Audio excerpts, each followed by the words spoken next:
Welcome to MG9 news. దశాబ్దాలుగా పాడుబడ్డ బావి పూడ్చకపోవడంతో చెత్త చెదారంతో నిండి దుర్గంధభరితంగా మారిన బావి తెలంగాణ స్టేట్ భద్రాద్రి కొత్తగూడెం జిల్లా బూర్గంపాడు మండల పరిధిలోని సారపాక పంచాయతీలో పాలకేంద్రం పరిసరాల్లోని దశాబ్దాలుగా పాడుబడ్డ బావిలో పూర్తిగా చెత్త చెదారం వేయడంతో మృత కళేబరాలు సైతం బావిలో వేస్తుండటంతో దుర్గంధభరితమైన వాసన వెదజల్లడంతో చుట్టుపక్కల ప్రదేశాల్లో ఉన్నవారికి పలు అంటువ్యాధులు అంతుచిక్కని రోగాలు సైతం వ్యాప్తం అవుతున్నాయని, కొందరు మృత్యువాత సైతం పడుతున్నారని స్థానిక మహిళలు బుధవారం తీవ్ర నిరసన కార్యక్రమం చేపట్టి అటు ఐటీసీ అధికారులు కానీ ఇటు రాష్ట్ర ప్రభుత్వం కానీ దశాబ్దాల తరబడి సమస్యను తీర్చకపోవడంతో అందరూ నాయకులు వచ్చిపోతున్న మా పాల కేంద్రంలో నివసిస్తున్న ప్రజలకు దుర్గంధ వాసనల నుండి కాపాడాలని కోరుతున్న స్థానిక మహిళలు, ప్రజలు, ప్రజా సంఘాల నాయకులు నిరసన కార్యక్రమం చేపట్టారు. AP Telangana MG9 TV news channel Pinapaka నియోజకవర్గం రిపోర్టర్ షేక్ ముజఫర్. గత ప్రభుత్వం వాళ్ళు వచ్చారండి, ఎమ్మెల్యే గారు వాళ్ళందరూ వచ్చి చూశారు, చేస్తాం అన్నారు. కానీ ఇంతవరకు దీనికైతే మోక్షం కలగట్లేదండి. ఈ మధ్యన ఈ జ్వరం వల్ల మా ఏరియా మొత్తం జ్వరాలేనండి, డెంగ్యూ జ్వరాలేను. ఈ మధ్య ఒక కుర్రోడు కూడా చనిపోయాడండి.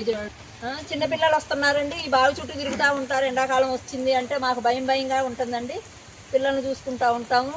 చుట్టుపక్కల వాళ్ళందరికీ వర్షాకాలం వస్తుందంటే అదొక భయం అండి. జ్వరాలతోటే ఉంటున్నాము. దయచేసి మా యందు దయించి ఈ బావిని త్వరగా ప్రస్తుతం ఉన్న ఈవో గారికి కూడా ఇచ్చామండి. 4 సంవత్సరాల నుంచి కంప్లీట్ చెప్తూనే ఉన్నాం, కానీ వచ్చి చూసుకొని పోతున్నా కానీ పట్టించుకోవట్లేదు. కనీసం డ్రైనేజీలు కానీ బావిలో నీళ్లు కానీ ఏమి చూడట్లేదు, ఇంకా పట్టించుకోవట్లేదు. ఏమనంటే మీరు చూసుకోండి అని అంటాడు. ఇంటి పనులు తప్పుతున్నాయా లేకపోతే ఏం తప్పుతున్నాయి మాకు ఎంత బాధ. ఈ బావి గురించి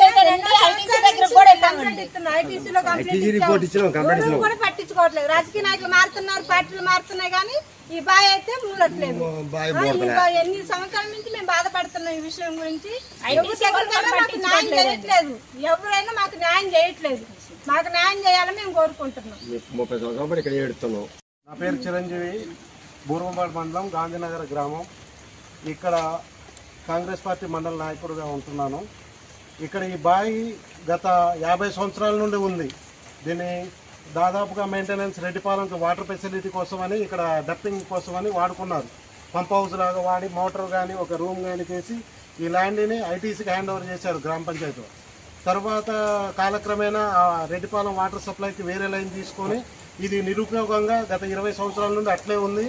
దాన్ని ఎవరు పట్టించుకోవట్లేదు, దాన్ని శుభ్రం చేయట్లేదు. అట్లీస్ట్ దాన్ని బూడిపమన్నా కూడా ఎవరు బూడిపట్లేదు. మన గ్రామ పంచాయతీ వారికి కానీ ఎంఆర్ఓకి కానీ కంప్లైంట్ ఇస్తే ఏం చెప్తారంటే ఇది ఐటీసీ హ్యాండ్ ఓవర్లో ఉంది కాబట్టి దాన్ని ఐటీసీ వారే యాక్షన్ తీసుకొని బూడ్చాలి, కానీ మేము చేయడానికి లేదు. మేము ఐటీసీకి లెటర్ రాస్తున్నాము, వాళ్ళు రెస్పాండ్ అవుతారు అని చెప్పి ఇప్పటికి 10-15 లెటర్లు రాసి ఆ కాపీలు మాకు ఇవ్వడం జరిగింది. కానీ ఇప్పటిదాకా ఐటీసీ వాళ్ళు దీనికేసి చూసింది కానీ లేదు, బూడ్చింది కానీ లేదు. దీంట్లో ఇప్పటికే ఒక మహిళ చనిపోయింది బావిలో పడి. మొన్న ఒక 4-5 సంవత్సరాల నుండి ఇక్కడ విపరీతమైన కొత్త రోగాలు ప్రబలడంతో అసలు యవ్వనస్తులు అంటే 30 నుండి 35 సంవత్సరాల పిల్లలు అన్ఎక్స్పెక్టెడ్గా చనిపోతూ ఉన్నారు. జ్వరం వచ్చి తట్టుకోలేని పరిస్థితులు, విష జ్వరాలు ప్రబలుతూ ఉన్నాయి. ఆ విషయంలో కూడా మొన్న మధ్య 10 రోజుల క్రితం ఒక అబ్బాయి చనిపోతే చెప్పాము, మళ్ళా లెటర్ పెట్టాము, మేము ఐటీసీ వాళ్ళు చూస్తారు అన్నారు. ఇప్పటిదాకా యాక్షన్ లేదు. ఇక్కడ ఉన్న గ్రామ ప్రజలు కానీ మేము కానీ కోరుకునేది ఒకటే, ఇమీడియట్గా ఈ బావిని ఒక 2 రోజుల్లో బూడ్చి మాకు న్యాయం చేయాలి. లేని పక్షంలో దీనికి చాలా ఇష్యూ అవుతుంది. దానికి అందరూ బాధ్యులు ఐటీసీ కానీ గ్రామ పంచాయతీ కానీ వహించాల్సి వస్తుంది. శకుంతలండి, గాంధీనగర్ మాది పాల కేంద్రం. ట్యాంకీ ముందే ఇల్లండి మాది. ఈ మధ్య రోగాలతో ఒక అబ్బాయి చనిపోయిండు, అంతకుముందు ఒక ఆమె లంబాడి ఆమె చనిపోయింది. ఐటీసీ వాళ్ళకి కంప్లైంట్లు ఇస్తున్నాము. మమ్మల్ని గేట్ కాడి నుంచి బయటకే పంపిస్తున్నారు, కానీ లోనికి పోనీ ఇట్లా మేము చూస్తామమ్మా, మేము పరిష్కారం చేస్తామంటున్నారు, కానీ వాళ్ళు పట్టించుకోవట్లేదు. ఈ పంచాయతీ ఈవోలు పట్టించుకోవట్లేదు. ఇప్పటికి 4-5 ఈవోలు మారారు, కానీ ఎవరు పట్టించుకోవట్లేదు. వస్తున్నారు, చూస్తున్నారు, వెళ్తున్నారు. బీపీఎల్ నుంచి మేనేజర్లు వస్తున్నారు, చూస్తున్నారు, వెళ్తున్నారు. అమ్మ ఇదిగో పుడుతాం, అదిగో పుడుతాం అంటున్నారు.